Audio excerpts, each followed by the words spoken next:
এই প্রবল বর্ষণের মধ্যে সমবেত হয়েছেন। 4:10 পর্যন্ত বৃষ্টি হয়েছে। তারপরে আমরা 2 কিলোমিটার পদব্রজে এখানে এসে উপবিষ্ট হয়েছি। আমাদের সভা কোথায় ছিল আপনারা জানেন। স্কুলের এনওসি প্যান্ডেল মেরাপ সম্পূর্ণ। গতকাল পারমিশন বাতিল করেছেন মমতা পুলিশ। এদের ভাবখানা এমনই যেন পিতৃমাতৃ দায় তৃণমূলকে পার করাতে হবে। আর এই যে এসপি মালটি আছে দীনেশ, ওটাকে আমি চিনি ভালো। সার করতো আমাকে পশ্চিম মেদিনীপুরে। সভা করতে দেবেন না। বিরোধী দলনেতা রাজ্যের 2,28,00,000 মানুষকে প্রতিনিধিত্ব করে।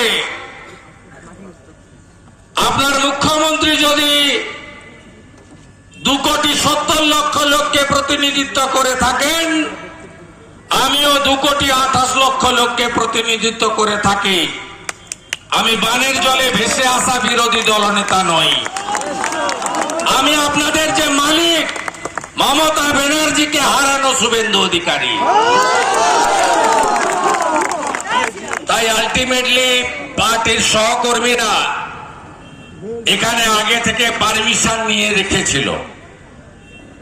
তাই সুযোগ হলো বাগদাতে উপনির্বাচনের প্রাক্কালে লোকসভা ভোটের পরবর্তী অবস্থাতে অল্প কিছু কথা নিবেদন করে রাষ্ট্রবাদ এবং মোদিজির হাত শক্তিশালী করার এখানে আবেদন করার সুযোগ আমি পেয়েছি।